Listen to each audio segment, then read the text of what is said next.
आप सबको पता है कि जो नेशनल हाईवे का एक्विजिशन होता है वो एक 2013 का जो हमारा एक्ट है उसके हिसाब से होता है और उसमें बहुत सारे प्रोविजंस हैं इस तरह के जो भी डैमेजेस होते हैं उसको एड्रेस करने के लिए। तो इसमें पहली बात तो ये कि जो प्राइवेट प्रॉपर्टीज़ पे थे जो आपने बोला ट्रीज़ को निकाला उसका प्रॉपरली कंपनसेशन दिया गया और उन्होंने अपने लेवल पे NHIDCL कंपनसेशन के रूप में जो आपने बोला एनवायरमेंटल डैमेज का भी इशू था उस पर भी काम कर रहे हैं। और भाई कहाँ चली सवारी? बस यार फैमिली के साथ लद्दाख घूमने जा रहा हूँ, पहले कारगिल रुकूंगा। तो फिर भाई द लद्दाख रेजिडेंसी में ही स्टे करना। कारगिल का one of the best hotel and restaurant है जहाँ स्पेशियस लग्जरी रूम्स के साथ वेज नॉन वेज में बेस्ट खाना मिलता है और इनका कश्मीरी वाजवान तो जरूर ट्राई करना। फिर तो अभी बुकिंग कर देता हूँ। The Ladakh residency opposite Gandhi park बलू Kargil. Call 9596625594। Sir water ATM NHIDCL की तरफ से इंस्टॉल हुआ है कारगिल टाउन के मुख्तलिफ जगह पे, तो सर उस पर कुछ पब्लिक जो है बेनिफिट नहीं उठा पा रहे। आप सबको पता है कि दोनों ले सिटी में भी लगे थे वाटर ATMs और कारगिल में भी लगे थे।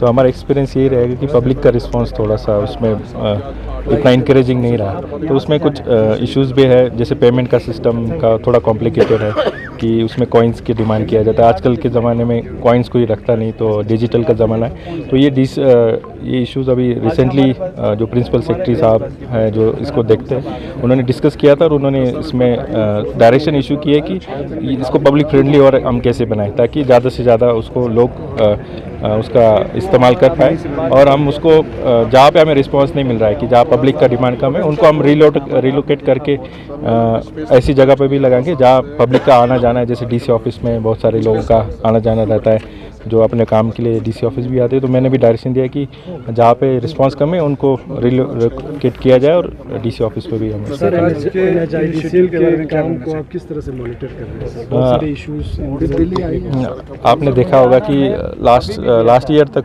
भी बहुत सारा एक्विजिशन कंप्लीट हुआ था बट स्पीड थोड़ा सा कम था। बट इस साल आपने भी अगर टूर आप करेंगे यहाँ से मिंजी से लेके लास्ट तक तो हर जगह काम शुरू हुआ है।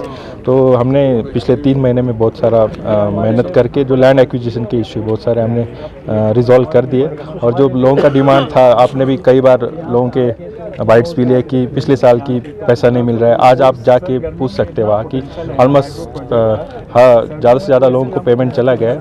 ऐसे ही लोग बचे कि जो अवार्ड से उनको कुछ इशू है कि अमाउंट कम है या फिर यहाँ पे मौजूद नहीं, मतलब कई अदर जगह शिफ्ट हुए, तो ऐसे कुछ लोगों के पेमेंट्स पेंडिंग है।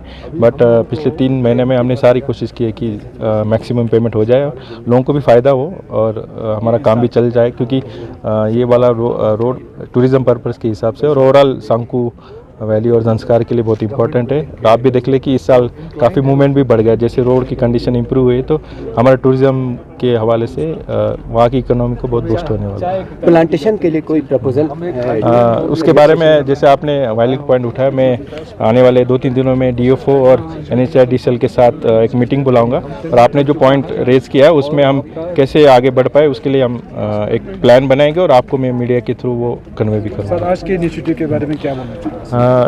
NHPC आपको पता है कि दोनों डिस्ट्रिक्ट में इनकी पावर प्लांट है और अपने तरीके से वो बहुत सारे CSR एक्टिविटी करते आ रहे हैं। तो मैं मानता हूँ कि बहुत ये अच्छा इनिशिएटिव है। इन्होंने कोविड में भी NHPC की तरफ से CSR में अच्छा कंट्रीब्यूशन दिया। ऑक्सीजन प्लांट की बात करें या बाकी एजुकेशन सेक्टर में भी वो काम करते हैं। तो आज मोबाइल मेडिकल यूनिट का यहाँ पे इनॉग्रेशन किया गया। तो मैं मानता हूँ कि मोबाइल मेडिकल यूनिट से जो हमारे रिमोट विलेजेस है जहाँ पे हेल्थ की फैसिलिटी इतनी अच्छी नहीं है, तो वहाँ पहुँचने के लिए लोगों तक पहुँचने के लिए मैं मानता हूँ कि इम्पोर्टेंट ये ज़रिया है और उसके लिए जो भी मैन पावर लगाना हो, लोगों का ट्रेनिंग कराना और रिमोट लोकेशन के लिए कब उनका वहाँ पे मेडिकल वैन जाएगी उसका शेड्यूल बनाने के लिए मैंने यहाँ हेल्थ डिपार्टमेंट को डायरेक्शन इशू किए।